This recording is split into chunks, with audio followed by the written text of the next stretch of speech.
Hoje, nos Estados Unidos, existem milhares de igrejas protestantes com mais de 150 milhões de fiéis. Que faça a nossa igreja arder com a chama do Espírito Santo! Os cultos variam de diversas maneiras, mas todos têm origem no mesmo livro, a Bíblia.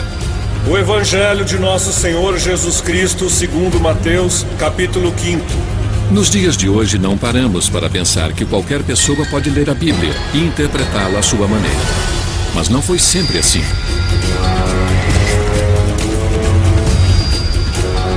Sabemos que por trás da Bíblia existe uma história sombria de subversão, contrabando, prisões e assassinatos. A Bíblia já foi escrita em uma língua que ninguém compreendia.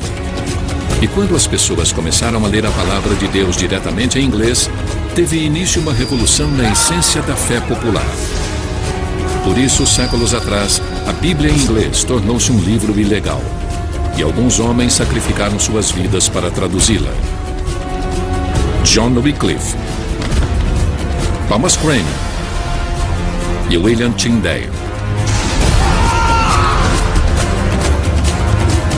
Quanto ao Papa, eu o recuso, ele é inimigo de Deus e é o anticristo.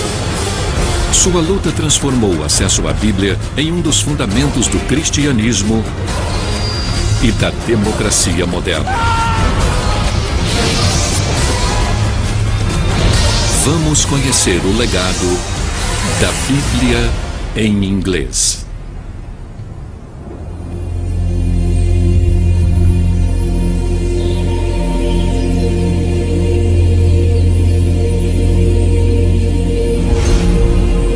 Pai nosso que estais no céu, santificado seja o vosso nome.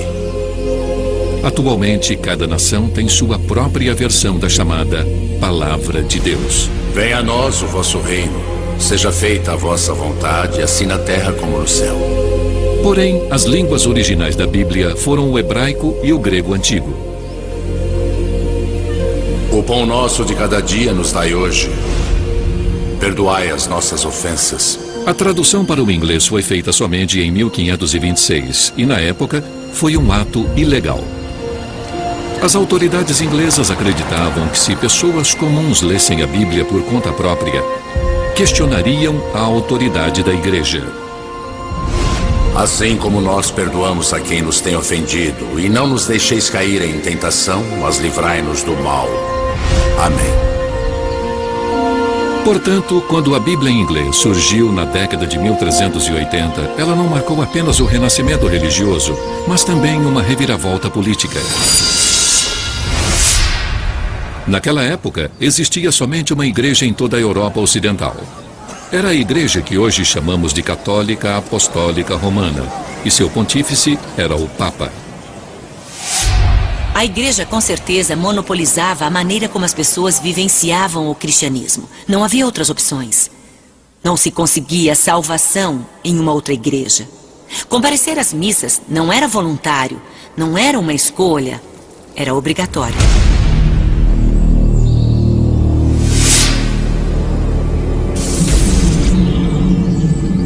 Mas em meados do século XIV, uma série de acontecimentos drásticos começou a destruir o velho mundo. De 1348 a 1350, uma praga se alastrou pela Europa. A peste negra matou quase metade da população. Comunidades inteiras foram varridas do mapa e ninguém sabia explicar a causa dos acontecimentos. Acreditavam apenas ser a vontade de Deus. A Europa foi dominada pela morte. E a igreja, com sua promessa de salvação, era a única saída. Mas a Bíblia não era o centro das práticas da igreja, e sim a missa. Celebrada por padres, era um sacramento com o poder de conferir a vida eterna. Este ritual, no qual acredita-se que pão e vinho tornam-se o corpo e o sangue de Jesus Cristo, era tão importante quanto o próprio Evangelho. Mas o povo era excluído. Os padres se voltavam para o altar, ficando de costas para os fiéis, e falavam em latim, uma língua inacessível, que apenas os sacerdotes compreendiam. Mesmo que as pessoas ouvissem a leitura da Bíblia, ela também seria em latim, em uma tradução com 1000 anos de idade. Realizar os rituais e seguir as imposições do padre era o que levava ao paraíso.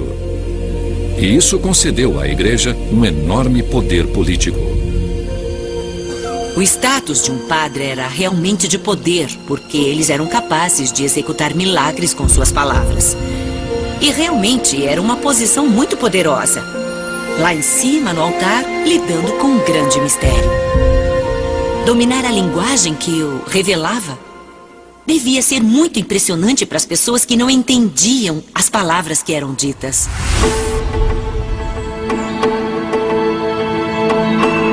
Porém, na década de 1370, um inglês desafiou toda esta autoridade. Ele condenou o poder político e econômico da Igreja, questionou o sagrado sacramento da missa e atacou a autoridade espiritual de seus sacerdotes. Seu nome era John Wycliffe, um teólogo pioneiro em sua época. Ao ler minuciosamente a Escritura, Wycliffe percebeu que a Igreja que ele conhecia divergia da pureza dos evangelhos originais. A leitura da Bíblia convenceu Wycliffe de que a Igreja tinha entendido errado e que o poder que ela alegava ter estava em contradição com a Escritura. E isso transformou a Bíblia na fonte de autoridade do cristianismo. Indignado, Wycliffe propôs um cristianismo puro e renovado, com o suporte de uma Bíblia em inglês. Agora, sabendo disso, por que não podemos escrever o Evangelho em inglês para poder edificar a alma de todos os homens?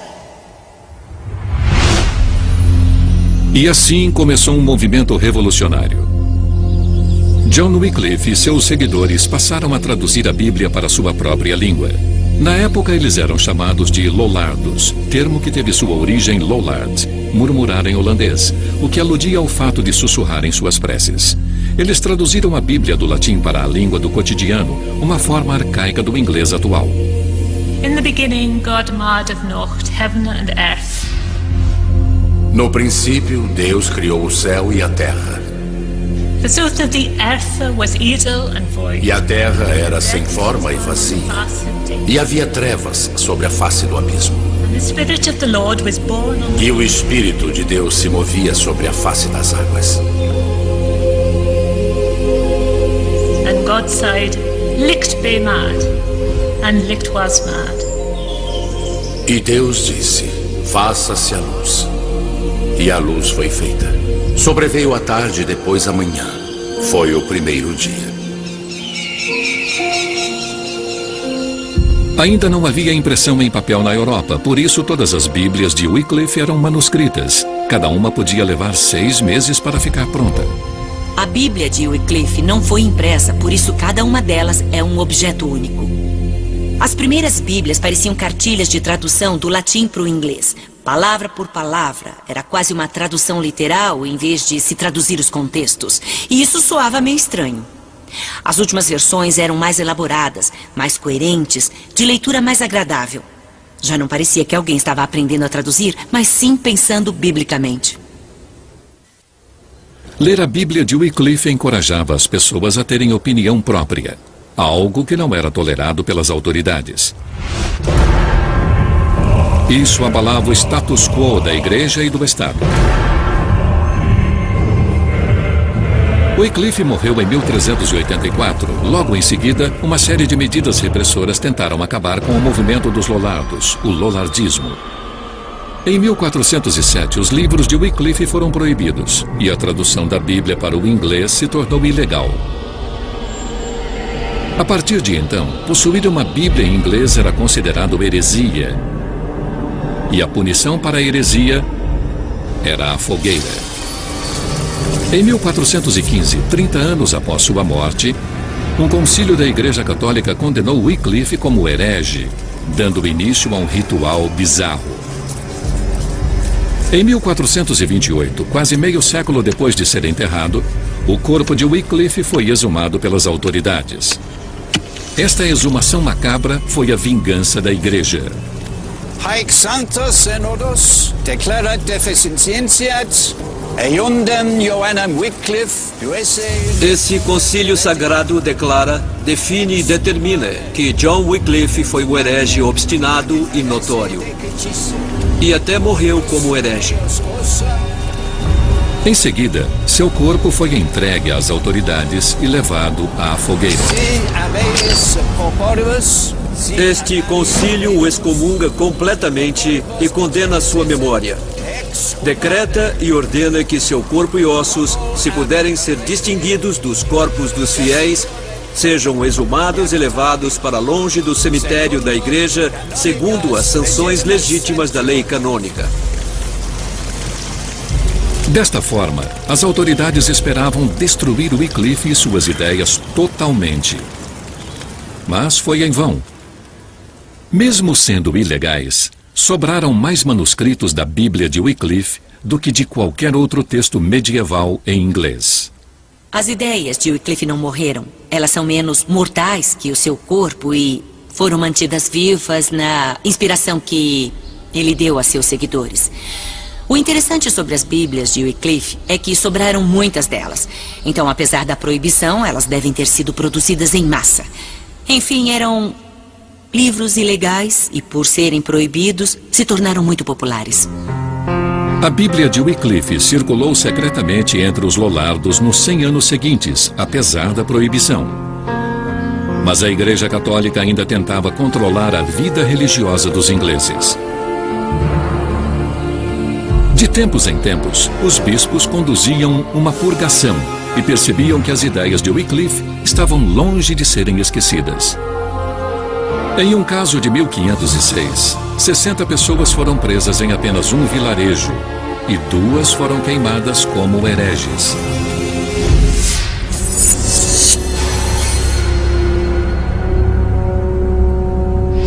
Na década de 1520, quando o rei inglês Henrique VIII ocupava o trono, a Igreja Católica dominante sofreu um novo ataque.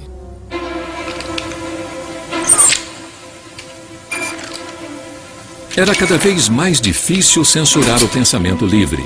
Toda a Europa vivia o alvorecer da Renascença. Descobridores haviam chegado às Américas. Astrônomos estavam criando novos mapas das estrelas. Ocorria uma revolução nas artes e na literatura, e o conhecimento sobre a Bíblia alcançava novos patamares. O surgimento da impressão havia aumentado o número de livros em circulação. Novos manuscritos foram descobertos e melhor compreendidos. Isso aprimorou intensamente o estudo de línguas antigas, como hebraico e grego, nas quais a Bíblia foi originalmente escrita. Em 1515, tudo isso culminou em uma edição revolucionária do Novo Testamento.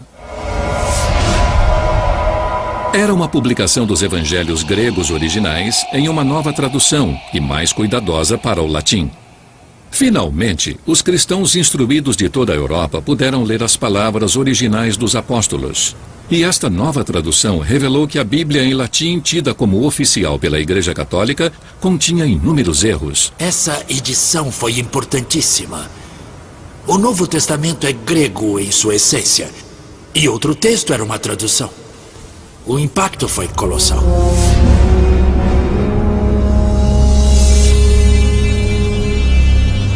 No princípio era o Verbo, e o Verbo estava com Deus, e o Verbo era Deus.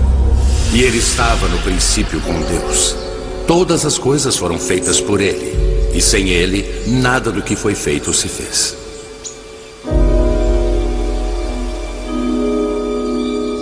A nova edição do Novo Testamento grego serviu de inspiração para um jovem estudioso chamado William Tyndale. Ele nasceu em 1494 e é o responsável pela maior parte da tradução da Bíblia em inglês conhecida hoje. E a luz resplandece nas trevas, e as trevas não a compreenderam.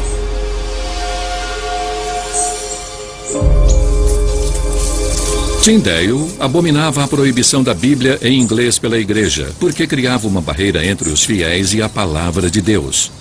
Quem é tão cego a ponto de dizer que não pode ver a luz e anda na escuridão? Para ele só resta errar. E esse erro é o perigo da danação eterna. É provável que Tyndale tenha sido influenciado pelo lollardismo e já conhecesse a antiga Bíblia em inglês. O lollardismo ainda era forte e Tyndale devia conhecê-lo desde criança. O que Tyndale mais admirava nos textos dos lollardos era a sua acessibilidade. O mais impressionante no lollardismo é o fato de não excluírem ninguém. A Bíblia era escrita para todo mundo. Mas Tyndale se inspirou no novo texto grego para fazer sua própria tradução. Na faculdade Magdalen, em Oxford, ele mostrou para 2 alunos, apesar do risco. Acho que foi em Magdalen que Tyndale leu a escritura para alguns amigos e alunos em segredo. Ele deve ter lido sua própria tradução do Novo Testamento grego para eles. E acredito que sua missão começou com a chegada do Novo Testamento grego.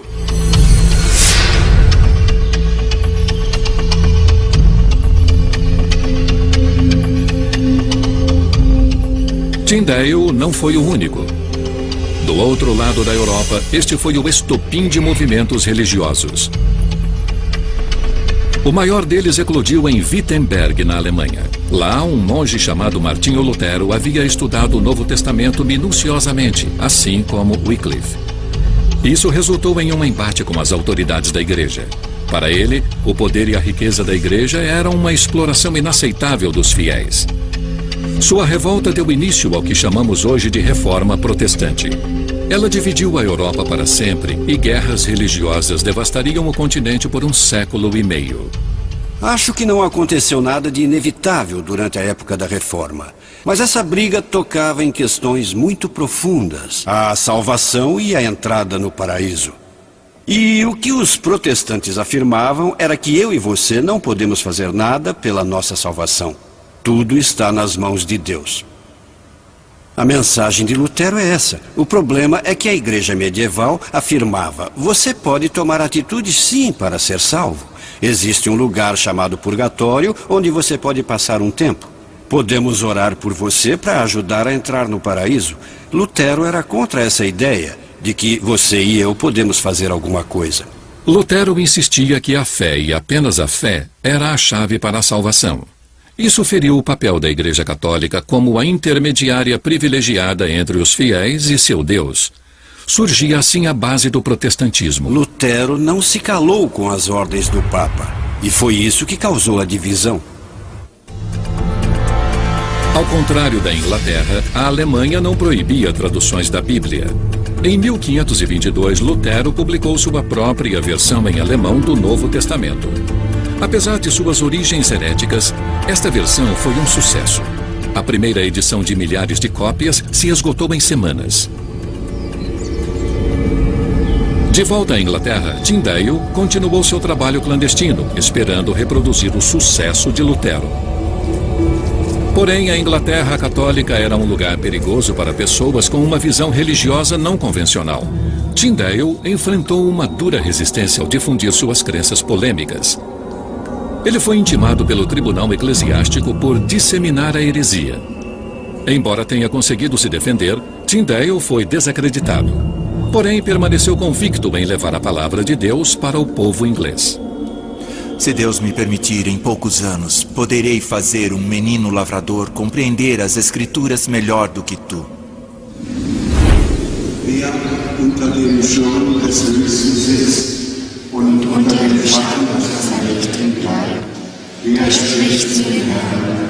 Na Alemanha, os protestos de Lutero foram apoiados pelo líder local. Na Europa Católica, Wittenberg se tornou um refúgio da Reforma, uma cidade onde as missas e a Bíblia adotaram a língua nativa. Mas na Inglaterra, tamanha aprovação estava fora de cogitação. No entanto, em 1524, Tyndale saiu do país decidido a publicar sua versão. Não se sabe ao certo para onde ele foi. A Alemanha era o destino mais provável.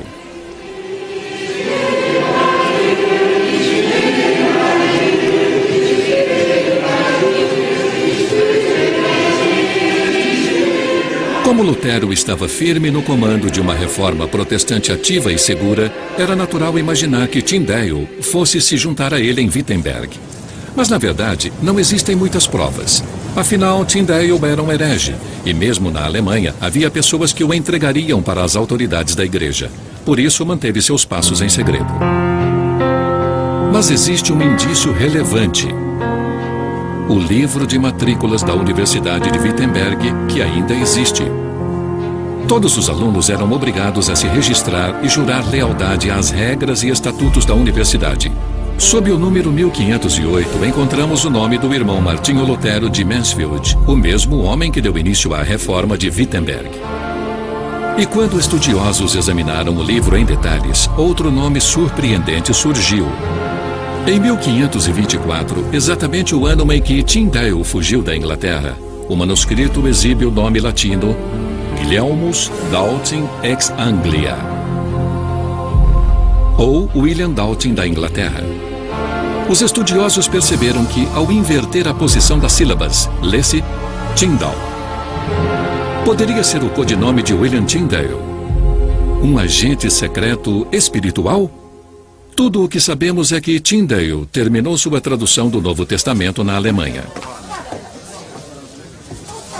À sua volta, ele ouvia os sons de uma língua estrangeira, mas isso não abalou sua devoção à língua materna. Ao lado de seu assistente William Roy, um ex-frade inglês, ele trabalhou a partir da versão original em grego, da versão em alemão de Lutero e da versão de 1515 em latim. Desta forma, ele transformou o texto grego na base de toda a literatura inglesa subsequente. Palavras escritas para serem lidas em voz alta, o que influenciou o modo de falar inglês. E ele subiu a um monte. Assentando-se, aproximaram-se dele os seus discípulos e, abrindo a sua boca, os ensinava, dizendo: Bem-aventurados os pobres de espírito, porque deles é o reino dos céus. Bem-aventurados os que choram, porque eles serão consolados. Bem-aventurados os mansos, porque eles herdarão a terra. Bem-aventurados os misericordiosos, porque eles alcançarão misericórdia. Bem-aventurados os limpos de coração, porque eles verão a Deus. Bem-aventurados os perseguidos por causa da justiça, porque deles é o reino dos céus.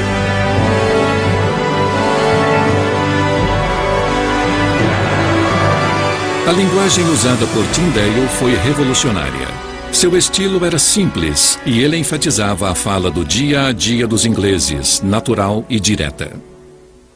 Eu acho que foi um marco e fica muito evidente na escolha das palavras e na sua sensibilidade poética muito própria. Ele é mestre das palavras, como Shakespeare. E aconteceu naqueles dias que Jesus, tendo ido de Nazaré, e o centurião que estava defronte dele, vendo que assim clamando expirara, disse: Vós sois o sal da terra. Não tendo eles lei, para si mesmos são lei.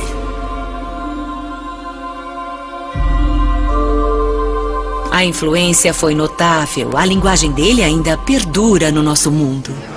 Mas o livro foi revolucionário de outra maneira. Tendo como base o texto original grego, a tradução de Tyndale revelou uma visão muito diferente do cristianismo. Como Wycliffe e Lutero, Tyndale acreditava que esta visão havia sido distorcida propositalmente pela antiga Bíblia em latim, usada pela Igreja Católica. E ainda que distribuísse toda a minha fortuna para sustento dos pobres. Mais uma vez, recorrer à escritura original teve um efeito drástico. As próprias palavras do Novo Testamento de Tyndale expressavam uma teologia subversiva. Em vez da palavra padre, ele utilizou presbítero ou ancião, diminuindo assim os poderes sagrados da igreja. O amor é sofredor, é benigno. Em vez de caridade, que implicava ser possível barganhar a entrada no paraíso, ele usou amor. Agora, pois, permanecem a fé, a esperança e o amor. Estes três. Porém, o maior destes é o amor. E na tradução de Tyndale, a grande hierarquia da igreja havia se tornado apenas uma congregação. E eu te declaro, tu és Pedro, e sobre esta pedra edificarei a minha congregação. As portas do inferno não prevalecerão contra ela.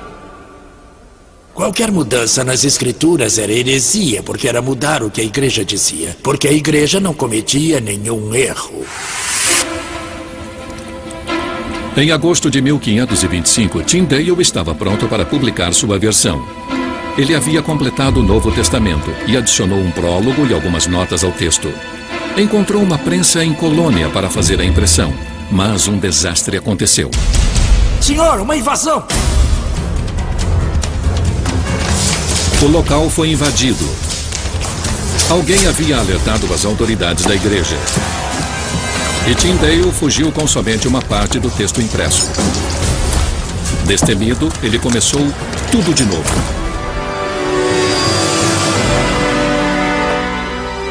Finalmente, em 1526, Tyndale publicou seu Novo Testamento, que daria início a uma revolução.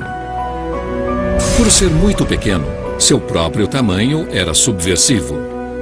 As Bíblias da igreja eram livros grandes, mas o Novo Testamento de Tyndale resultou num livro bem pequeno. Quando foi idealizado, era um livro perigoso, por isso o tamanho menor, para poder ser escondido. Mas ele também cabe nas mãos, e o fato de ser tão portátil o torna parte do dia a dia da pessoa.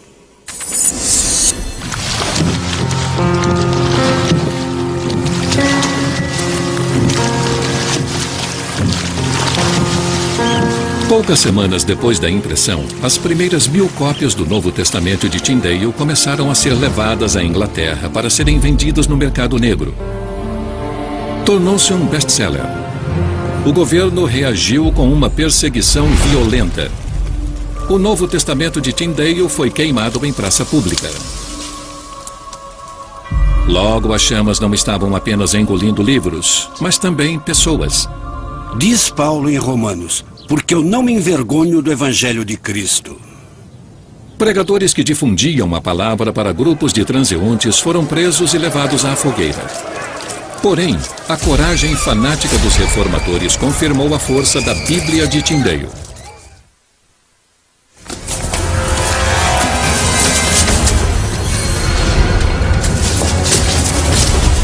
Após 12 anos de fugas, os inimigos de Tyndale finalmente o apanharam.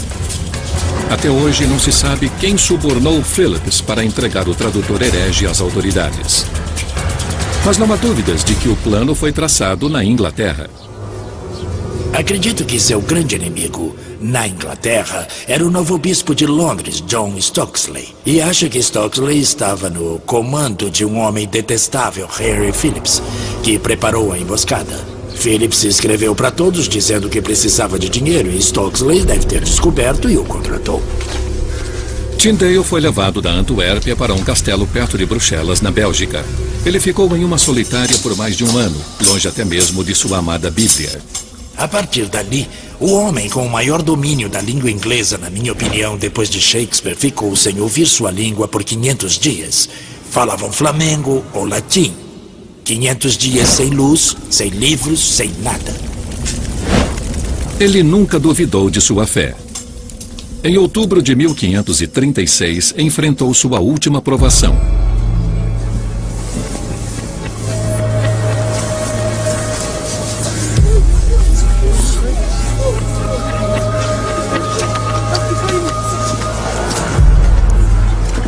Ele foi ameaçado durante toda a sua vida adulta. No entanto, sua convicção não foi ofuscada.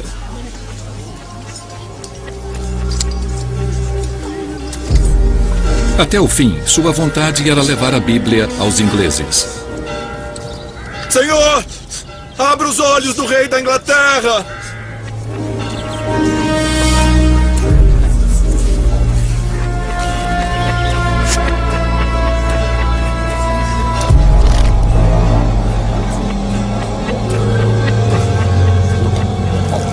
Tyndale seria poupado do horror das chamas ao ser estrangulado antes. Mas quando o fogo se ergueu ao seu redor, ele recobrou a consciência. O serviço havia sido mal feito.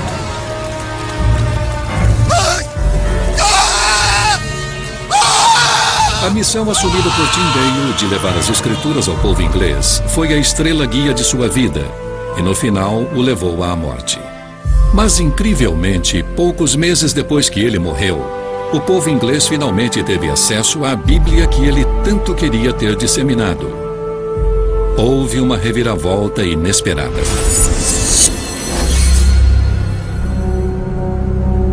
O homem cujos olhos Tyndale queria abrir era o rei inglês Henrique VIII. Hoje, o rei é lembrado por suas 6 esposas. Henrique precisava de um herdeiro com certa urgência e sua primeira rainha não conseguiu gerar um filho. Ele precisava se divorciar, mas o Papa não consentia. Henrique não tinha uma boa representação em Roma. E por isso a igreja não ia lhe conceder a anulação. Se a igreja não lhe concedesse um divórcio legal, ele teria que achar uma igreja disposta a isso. A reação de Henrique foi perturbadora. Ele se apoderou da igreja inglesa. Por toda a Inglaterra, é possível ver as ruínas da igreja católica medieval. São ruínas de mosteiros fechados por Henrique VIII após o rompimento com Roma. Elas são um símbolo permanente da revolução que atingiu a Inglaterra na década de 1530, depois da apropriação da igreja por Henrique VIII. O braço direito do rei, encarregado da transformação, foi o arcebispo de Canterbury, Thomas Cranmer. Mas a meta de Cranmer ia além do divórcio do rei Henrique e até da criação de uma igreja nacional. Ele queria que a Inglaterra se convertesse aos ideais protestantes.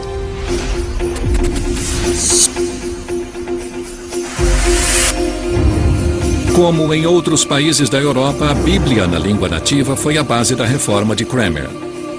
Ele agiu rapidamente para preencher esta lacuna na Inglaterra. Esta é a primeira Bíblia oficial em inglês, conhecida como a Bíblia de Matthew. É supostamente o trabalho de um certo Thomas Matthew, mas o nome é um pseudônimo. Ela foi impressa na Antuérpia. E estas iniciais rebuscadas revelam aos estudiosos quem realmente fez o trabalho, W.T., de William Tyndale. 2 anos mais tarde, surge a Grande Bíblia de Cranmer. A maior parte do texto de Tyndale é mantida, mas esta publicação é enfim oficial. Ela foi adotada pelas igrejas inglesas por decreto real.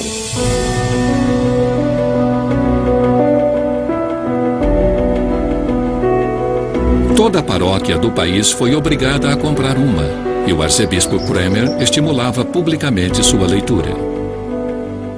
E é conveniente e bom que as escrituras sejam lidas por todo e qualquer tipo de pessoa, e somente em uma linguagem. Todos devem encontrar tudo em que devem acreditar, o que devem fazer e o que não devem fazer. Para muitos, ouvir a palavra de Deus em inglês era mais do que uma revelação. Era uma revolução. O clero foi desafiado e muitos sacerdotes ainda se prendiam às convicções católicas, apesar dos decretos de Cranmer. E abrindo a sua boca, os ensinava dizendo: bem-aventurados os pobres de espírito, porque deles é o reino dos céus. Mas poucos meses depois, Henrique começou a ter dúvidas sobre a empreitada de seu arcebispo. Era protestante demais para seu gosto. Se o ato de não reconhecer a autoridade do Papa é ser protestante, então Henrique era um ótimo protestante. Se é realmente a crença central de que você é salvo pela fé e não pelas boas ações, então Henrique não era protestante, era bem conservador. Mas os filhos de Henrique eram bem menos ambíguos. E quando ele morreu em 1547, uma tempestade religiosa encobriu a Inglaterra. Quem o sucedeu foi seu único filho, Eduardo, um protestante. Ele era afilhado de Cranmer. Enfim, a reforma deslanchou.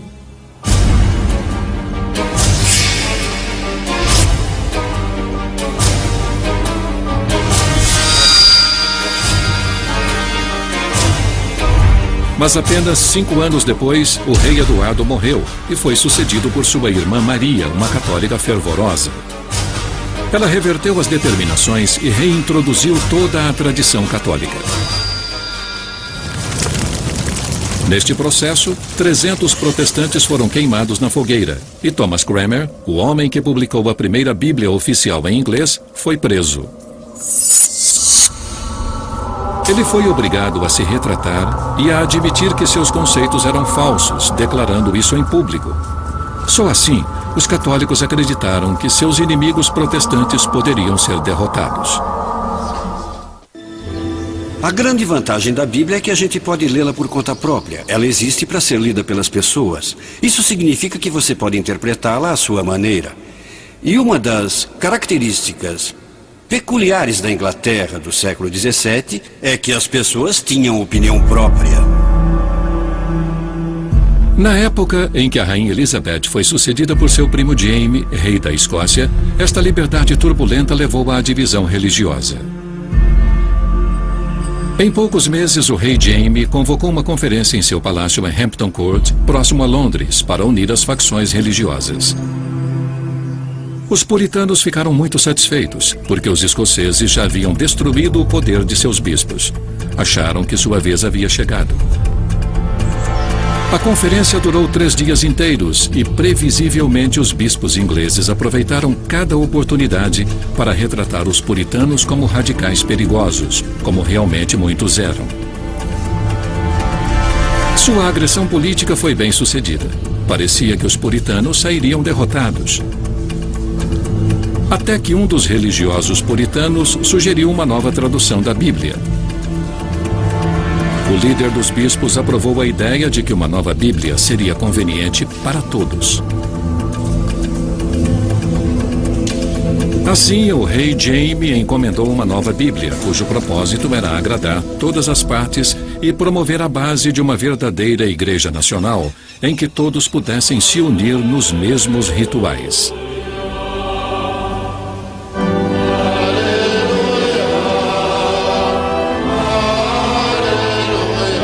Mas alguns puritanos ainda consideravam abomináveis os rituais e bispos do anglicanismo. Eles insistiam em frequentar uma igreja própria.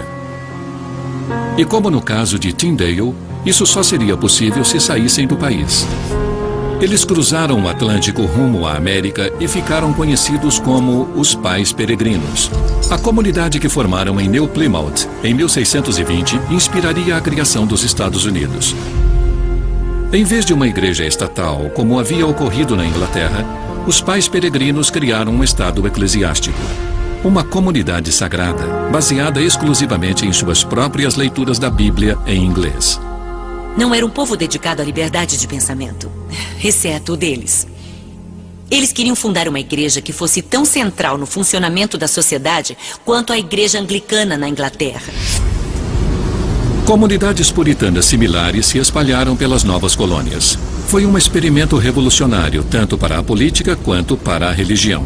E por trás de tudo isso estavam as palavras da Bíblia do rei Jaime, que havia sido trazida pelos peregrinos. Ela se tornou parte essencial da vida norte-americana até os dias de hoje. Para a maioria das pessoas, a linguagem do século XVII na Bíblia do rei Jaime é a voz de Deus. É como a Bíblia deve soar. Bem-aventurados os pobres de espírito, porque deles é o reino dos céus. Bem-aventurados os limpos de coração, porque eles verão a Deus. Bem-aventurados os que têm fome e sede de justiça, porque eles serão fartos.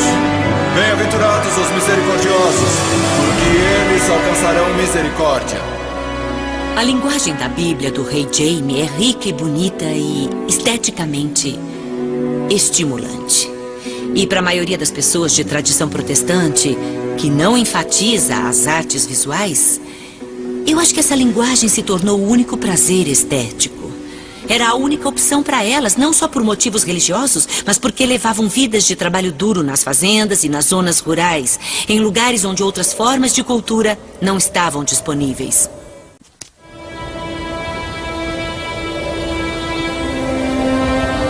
A experiência da região da Nova Inglaterra nos Estados Unidos dependia de um entusiasmo contínuo pela Igreja e pela Bíblia. E por volta da década de 1730, a convicção religiosa e o entusiasmo dos primeiros colonizadores esfriou em toda a área.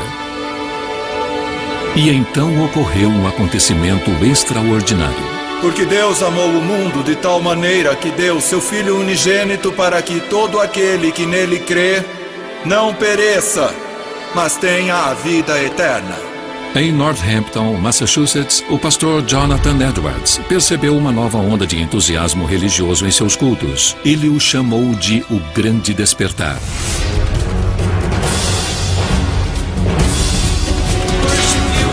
Seus efeitos ainda ecoam nas igrejas de hoje. Percebe-se uma nova ênfase na experiência religiosa e emotiva, nascida do poder transformador da Palavra de Deus. Eu não estaria aqui hoje se não fosse a presença de Deus na minha vida. Com sua misericórdia e sua graça, Ele abençoou o meu caminho.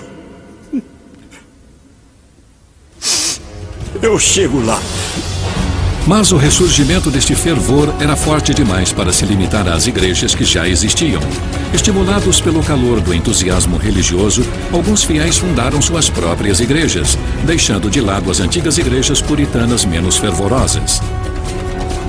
Acredito que o tipo de fervor que alguém como Edwards trouxe para a pregação da palavra inspirou as pessoas a buscarem a salvação de uma maneira que não ficava mais restrita a um tipo específico de estrutura religiosa.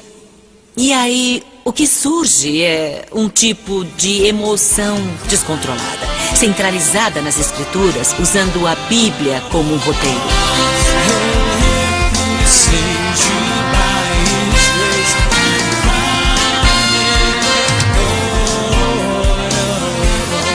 Este fervor pela Bíblia produziu uma explosão de novas igrejas. Presbiterianas, batistas, anabatistas, metodistas, luteranas, congregacionalistas, episcopais, ciência cristã, anglicanas, adventistas, de testemunhas de Jeová, unitarianas. 400 anos após a morte de Wycliffe, os norte-americanos aprenderam uma lição. Tanta diversidade impossibilitou a ideia puritana de um Estado eclesiástico. A tolerância era necessária e foi dado um passo além. Ela se tornou obrigatória. Deus Todo-Poderoso criou a mente livre, disse Jefferson.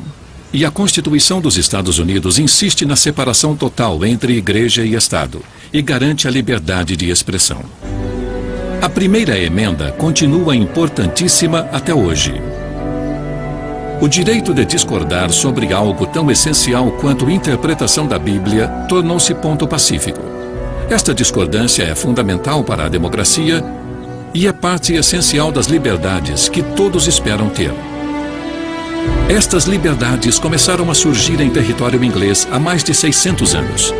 Como Jefferson, os primeiros reformadores escolheram confiar nas pessoas e buscaram autoridade espiritual, não na igreja, mas na Bíblia e na consciência individual. E este é o legado a todos os povos, não só os que têm o inglês como língua materna, não apenas protestantes, nem apenas cristãos seguidores da Bíblia. Liberdade de escolha, liberdade de consciência e liberdade de expressão.